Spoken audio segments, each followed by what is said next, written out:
Daddy gets the tightest hug, just by the way. Okay, the hero breaks the girl's heart. The heroes do nothing these days. Shah Rukh Khan is only wiping his arms. करता है कुछ नहीं है, दिल तोड़ता है, मेरे पास आता है, get the tight hug. Daddy, feels good. But then I too got the chance to play a romantic hero once. I had a chance. Look at my luck. They gave me Farah Khan. Yeah. Now, what more can I say? Bad luck. Anyway, here we're going to talk about a journey. It's not an exceptional journey, it's an everyman's journey. Probably each and every one of you will have some identity with this journey that I'm talking about. It's not an exceptional journey simply because I'm not gone on Mount Everest on one kidney or one lung or something like that.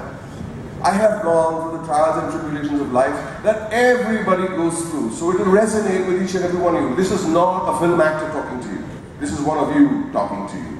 And I think that would be the way that we level this opening and move ahead. So I'm going to tell you that from the start, my journey starts from the day I was born, or maybe even predates that, till the day that I signed my first film. The rest, you know, better than I, sometimes. Okay? So let's start the day I was born. I was born on the 2nd of December, 1959. It's 57, don't calculate, don't waste your time, it's 57. Don't wait. And the 2nd of December 1959, and my father, he passed away in the May of 1959. 6 months before I was born, my father passed away. Well, it sounds a little grim, don't make grim faces, okay? It's working? It's working! It's working. I lost my chain of thought, yeah. So, my father passed away in the May of 1959, which means that I was born posthumously, a word that I learned many years later. I said, what the hell is posthumous? I didn't know that meaning till I looked up many years later and said, oh, he's a posthumous child, so sad. Please don't feel so sad for me, because it's not a sad story. I'm standing here in front of you, pretty happy kid, right? It gets worse. Anyway, we'll go on. We'll just go through these pictures quickly. That's Deepika Padukone, that's Priyanka Chopra, and of course, that's my favorite Farah Khan, my guy. So we will go past this. So I was born in this Parsi family. Everybody in this room knows who a Parsi is? No, you have to tell me. This will break my heart because there are only 67 Parsis left in this world. I just want to let you know. Only 67,000 Parsis left in this world. Did you know that? Yeah? Sad, right? Very sad. Who knows, who doesn't know who a Parsi is? Don't be afraid, we won't bite. Mother, 3 sisters, 5 chachis, 5 more aunts from my father's side, 5 female cousins, only women. And I was this really scared child, a little effeminate if I might add. Don't worry, I'm normal, I believe you know. Don't worry, not those farmers. No, don't worry about it. Anyway, so I was surrounded by these women. I used to be really afraid of the male voice. So I was very, very cocooned, very protected, very afraid of the outside world. But what happened to me was, I became a very shy child. To add to my woes was that I had a speech defect. Totla, as they say.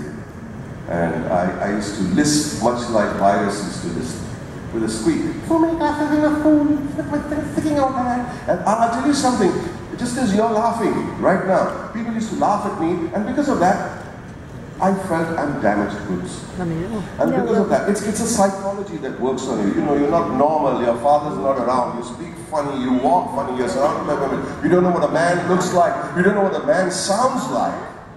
And you speak squeaky, and you speak with a lisp. And I said, better to be quiet. So I never spoke till I was in the 7th standard. I never opened my mouth, so much so that when my mother took me to St. Mary's School, Arijit was telling me, his wife teaches there. In St. Mary's School, this is a true story, Arijit. I went for the entrance exam, and Father Molyneux, the priest, said, Mrs. Irani, don't worry, we understand your situation. We will give your son admission. I just have to ask him 2 mandatory questions, just as a formality. And he put me on his lap, and he said, showed me a photograph. And I was not going to answer, unless, of course, what he showed me did not have an S in it. If there's an S in it, I'm not answering, because then I'll come out with my lip, and if I come out with my lip, he'll think I'm an idiot. That's the child thing. Lo and behold, he took out a photograph. What was the photograph of? A horse. He showed me the photograph of a hawk. I'm not opening my mom is pinching me on the backside. Bol, kuch bol, jaldi bol, jaldi bol. But I'm not answering. Then he showed me another photograph, that of a mouth. I am not answering. Guess what? Guess what? He did not give me admission in St. Mary's School. I went home, mommy cried and cried. Why didn't you answer? Why didn't you answer? You know, Parsi, when mommy's like, of course, how would you know? So you're the Sardaji, how would you know? But this is the catch, and this is something that I like to speak to people who are from HR. You know, an entrance test. Father Mollaret calls up my mom 10 days later, and he says, Mrs. Irani, we are educationists. What kind of people are we if we do not recognize that a child? I'm going to be a waiter. Wow. And I took great pride in the fact I went to my granny and I said, Granny, I want to be a waiter. She's saying, Dikra, you must. But only one condition. What's the condition? Be the best damn waiter in the world. Everything is fine. Just be the best.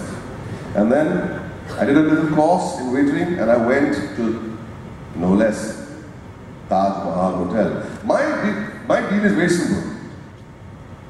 Never settle for second class, always first class. Reach for the stars, aim for the stars, and you'll land on the treetops at least. It's a basic theory. Reach for the stars, you land on the treetops, go to Taj Mahal Hotel, the best, the only hotel. You know, that was meant something. And then I'm standing in front of Sam Bhara, Parsi, Khadus. Parsis are Khadus, huh? Everybody's not sweet and friendly like me, just want to let you know. Sam Bhara asked me, so, want a job? I said, yes. Waiter? Yes. Which department? Yes, time se bola. Food and beverage. He's saying, idiot, the whole hotel is about food and beverage. Which department? So I said, always, reach for the stars, land on the treetops. I said, the rendezvous on the top floor. I was really reaching for the stars. He didn't even send me on the treetops, he sent me to the basement. He said, idiot, go to room service in the basement. Go and pay your bloody dues first before thinking big. Go and pay your dues. So he sent me to room service. I went to room service and I walked up and down Taj serving tea, coffee, drinks, beer, and many of the things that I talk about in my memoirs, maybe not here. And there I was, thinking that I had hit the big time. Why had I hit the big time? Because life was different. The bill came in a leather folder. We were getting bills in a little pauti, in a little vati full of badi shape, yeah, और pauti में आता था, पैसे डालते थे और हो जाता था. ये तो folder में आता था, sign करते थे लोग. Wow, I said fancy. I love the fancy. And people didn't have to pay. Chai, 1 cup of tea in Taj Mahal Hotel was for 9 rupees. When in the Irani restaurant, it was 50 paisa. They're still ripping us off this 5-star. Anyway, that's another story. joking guys, I'm joking guys. And one guy put 5 rupees in the folder. I said, wow. But no, not wow. Chai is for 9 rupees. I said, sir, I'm so sorry, the tea is for 9 rupees. He said, no, that's not for the tea. That's for you. That's for me? $5? I ran and called my mother. People call and say, Mom, I made my first $1 million. That's the norm. I went and told my mother, Mom, I made my first $5. And wow, what a thrill it was to make 5 rupees for Bichara Boman, who had no hope in life. Dyslexic. Run his hobby by doing school events. Just to go take photographs of school races, cycle races, motocross races, tug of war, you name it. Go to the airport and take pictures of the karate team that was going for some place. You know, everybody used to go to the airport in the good old days to say bye-bye with hearts and, tolls and, whatnot. And I started selling pictures at 25 rupees a piece, 30 rupees, 35 rupees, raised my rates. I was so thrilled with myself. And started collecting money to a point where I could afford to take my family for a holiday. We went for a holiday to Ooty. We didn't have any websites then. So I looked up the classifieds at the midday, and there it was, Hotel Shoham Palace. Palace sounds good, right? Palace sounds good. I was very proud of myself. That was the first time in my life I did a hotel booking. And we went by the Ludhiana Express, went to Bangalore, we took the ST bus, we went all the way up to Ooty, we put our stuff in a rickshaw, Kayo sat in the front, Danish, Zenobia and I behind, our bags on our laps. And I told the hotel, "Bhapke mein, style mein bola, Hotel Showham Palace." He said, "I don't know." "What do you mean you don't know?" I said, "I don't know." I showed him the cutting. I said, "This is the hotel, the address." He said, okay. He was not too happy, neither was I. I got a little worried. We went to Hotel Showham Palace. We dropped us out on the street in front of the hotel. And this looked like a movie poster. You've seen movie posters with backlighting, you know, four silhouette people holding their I'm trying to do something fancy for my family. Showham Palace. Palace is the only thing I got right in the whole treatment. I'm feeling really rotten about myself. I messed up. I didn't do well. There was a 0 number bulb moment, and at that point,